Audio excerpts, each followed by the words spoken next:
નમસ્કાર વિદ્યાર્થી મિત્રો, હું જસાણી સર આપ સર્વેનું જસાણી એજ્યુકેશનમાં હાર્દિક સ્વાગત કરું છું.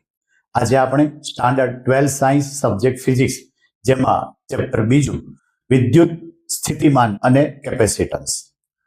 આજે આપણે એમાં ટોપિક 2.3 લેવાનો છે, પણ આની અગાઉનો જે લેક્ચર છે, અગાઉનો જે વિડીયો છે, જેની અંદર ટોપિક 2.1 અને 2.2 કહેતા પ્રસ્તાવના, વિદ્યુત સ્થિતિ ઉર્જા અને વિદ્યુત સ્થિતિમાનની વ્યાખ્યા, એકમ અને પારિમાણિક સૂત્ર, જે એ વિડીયોની અંદર આપણે આપેલું છે.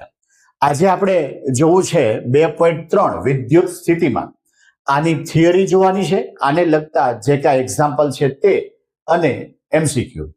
આપણું સૂત્ર ક્વેશ્ચન આવો પૂછી શકે કે બિંદુવત વિદ્યુત ભારના લીધે ઉદ્ભવતું વિદ્યુત સ્થિતિમાનનું સૂત્ર મેળવો.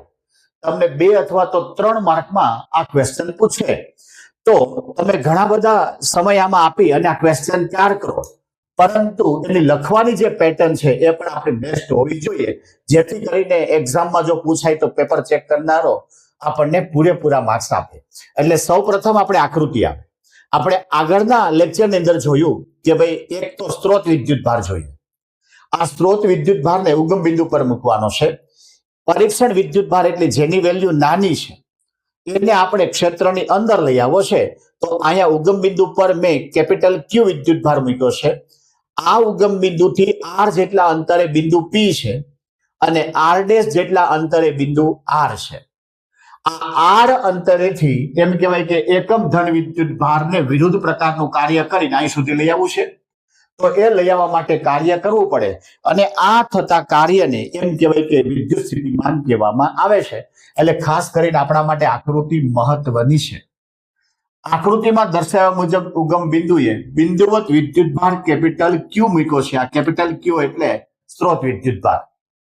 આર અંતરે બિંદુ પી છે, એ પણ આપણે આકૃતિમાં બતાવ્યું છે.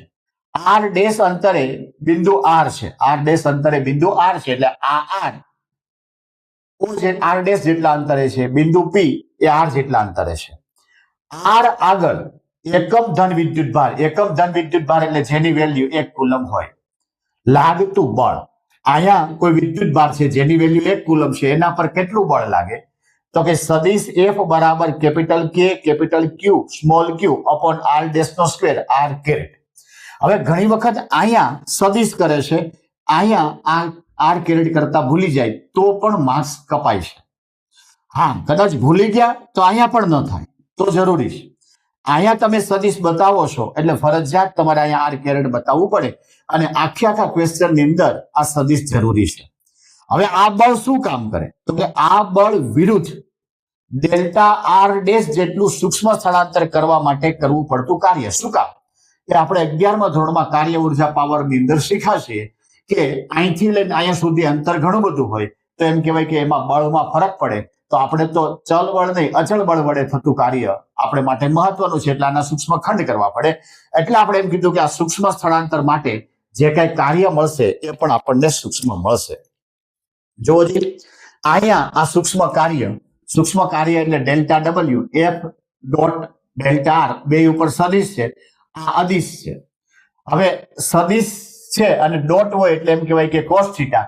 અહીંયા મેં લખ્યું છે 180 ડિગ્રી. શું કામ? કે આપણું જે બળ છે એ બળ આ દિશામાં જશે, આમ આ એફ, અને સ્થળાંતર જે છે એ આ દિશામાં થશે, વિરુદ્ધ પ્રકારનું થશે. એટલે બે વચ્ચેનો જે ખૂણો છે 180 ડિગ્રીનો કહેતા પાઈ થાય. હવે કોસ પાઈ એટલે -1 થશે. એટલે અહીંયા ડેલ્ટા ડબલ્યુ બરાબર માઇનસ ડેલ્ટા આર. મેં કોસ પાઈની કિંમત લખી. હવે એફ એટલે તો કે કે capital Q small Q R dash into delta R. ઘણી વખત અહીંયા તમે પહેલેથી ડીઆર મૂકી દો તો પણ ચાલે. હવે આ તો સૂક્ષ્મ ખંડનું મળ્યું. આમાં તો સૂક્ષ્મ ખંડ ઘણા બધા થાય, માટે મારે આર થી પી સુધી એમ કહેવાય કે અનંત અંતરેથી આર બિંદુ સુધી મારે કુલ કાર્ય કરવું હોય તો મારે સંકલન કરવું પડે. માટે ડબલ્યુ બરાબર માઇનસ સંકલન ઇન્ફાઇનાઇટ થી આર થી ઇન્ફાઇનાઇટ નહીં, બરાબર કે capital Q small Q R dash નો સ્ક્વેર ડી આર.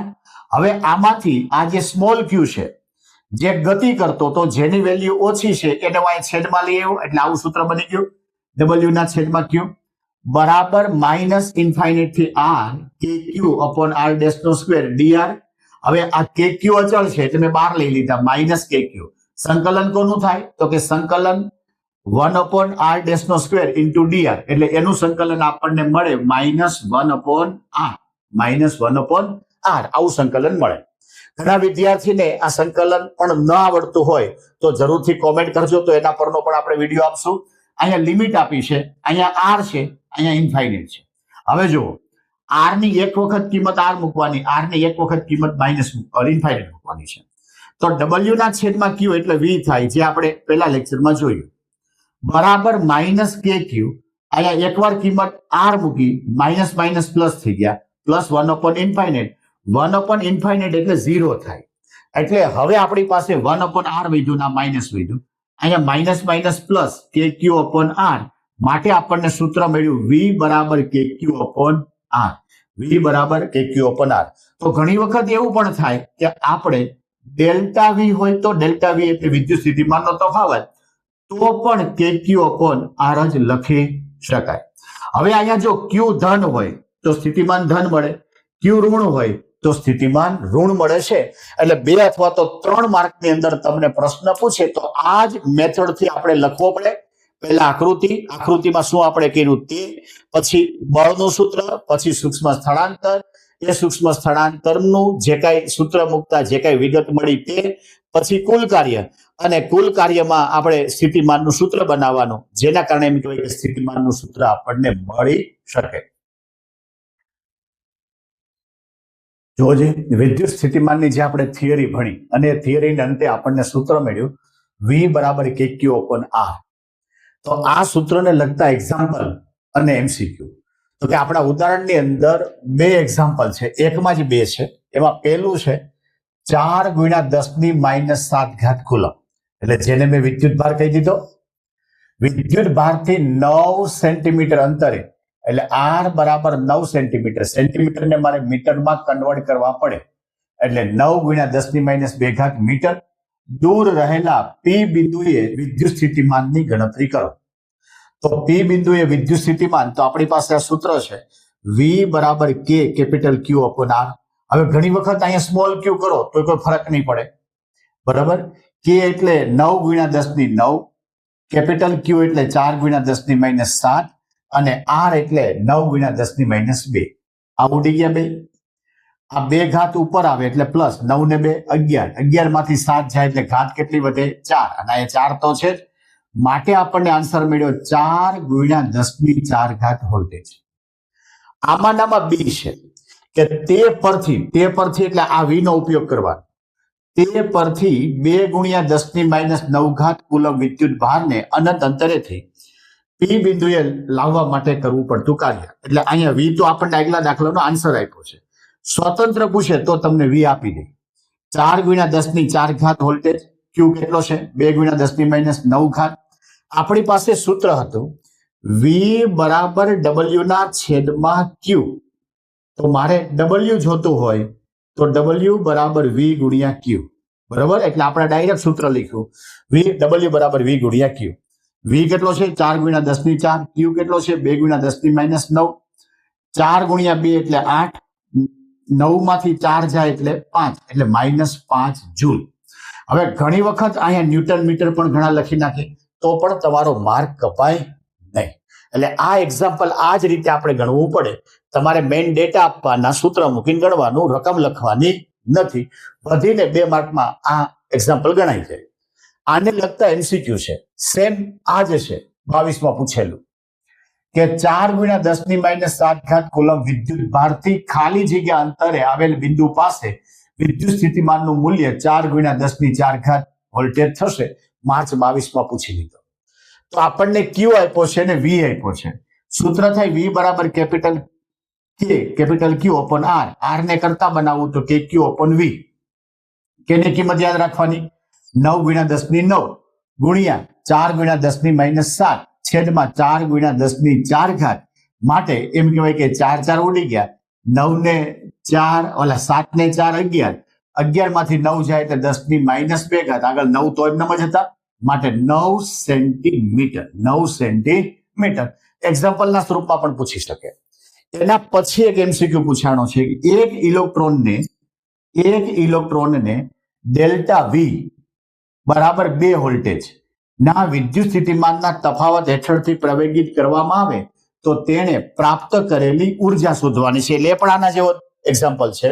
હવે અહીંયા ઇલેક્ટ્રોન નો ઈ એટલે આપણે ક્યુ જ કહેવાનો થાય. વી કેટલો આપ્યો 2 વોલ્ટેજ, અહીંયા ક્યુ એટલે ઈ ની કિંમત યાદ રાખવાની 1.6 × 10⁻19 ઘાત. ડબલ્યુ બરાબર ક્યુ ગુણ્યા વી એટલે ઈ ગુણ્યા વી માટે 1.6 × 10⁻19 ઘાત ગુણ્યા 2. હવે આ જે આન્સર આવે, દાખલા તરીકે આનો આન્સર કેટલો થાય તો કે 3.2 × 10⁻19 ઘાત જૂલ. જો અહીંયા ઈવી માં આપ્યું છે, બરાબર, આપણો આન્સર આવ્યો જૂલમાં. એટલે ઘણી વખત અહીંયા ભૂલ થશે, તો આ જૂલને પાછું તમારે ઈવી માં લઈ જવું છે. જો એક્ઝામ્પલમાં પૂછે તો કોઈ વાંધો નથી. MCQ માં જો અહીંયા ન લખ્યું હોત તો કોઈ પ્રોબ્લેમ નહોતો. હવે જૂલમાંથી ઈવી માં જવા માટે મારે ઈ વડે ભાંગવાના, એટલે ઉપલી રકમ મેં એમને રાખી 1.6 × 10⁻19 ઘાત ગુણ્યા 2, એને 1.6 × 10⁻19 ઘાત એના વડે ભાંગી નાખ્યા તો આખે આ રકમ ઉડી જાય. માટે કેટલા વિધા 2, માટે આન્સર શું આવ્યો 2 EV. શું આન્સર આવ્યો 2 EV. જોજે આપણે 2.3 ટોપિક એટલે કે વિદ્યુત સ્થિતિમાન, એ વિદ્યુત સ્થિતિમાન ની થિયરી પૂછે તો એ સારી રીતે સમજાવી છે અને તમે એને સારી રીતે લખી શકો. આને લગતો એક્ઝામ્પલ, આને લગતા 2 MCQ એટલું કરો એટલે વિદ્યુત સ્થિતિમાનનો ટોપિક તમારો નીટ એન્ડ ક્લિયરિટી સાથે તમે સમજી શકો. હવે પછીનો જે આપણો લેક્ચર કહેતા વિડીયો આવશે એ આવશે તમારો ટોપિક 2.4 એટલે કે ડાયપોલ પર લાગતું વિદ્યુત સ્થિતિમાન, એને લગતા જે કાંઈ એક્ઝામ્પલ છે તે આપણે સમજાવવાના થાય છે. આ જે કઈ વિડીયાની થીમ છે, લેક્ચરની થીમ છે, એ થિયરી, એને લગતા સ્વાધ્યાય અને ઉદાહરણના એક્ઝામ્પલ, એને લગતા MCQ. આ એક્ઝામ્પલ જુઓ તો એકદમ સિમ્પલ હોય છે, જેને તમે સારી રીતે સમજી શકો છો, બરાબર. અને આનું જે કઈ થિયરી છે એ થિયરીનું મટીરિયલ જો તમારે જોઈતું હોય તો અમારી જે કઈ ગ્રુપ છે, વોટ્સએપ ગ્રુપ, જેની લિંક આ વિડીયોની અંદર આપેલી છે, તો તમે જરૂરથી જોઈન્ટ થઈ શકો. તમારા મિત્રોને પણ કહેવાનું, એ પણ જોઈન્ટ થઈ શકે. એના સુધી અમારા વિડીયોની લિંક પણ પહોંચાડજો, જેના માટે લાઈક, શેર અને સબસ્ક્રાઇબ કરવાનું ભૂલતા નહીં.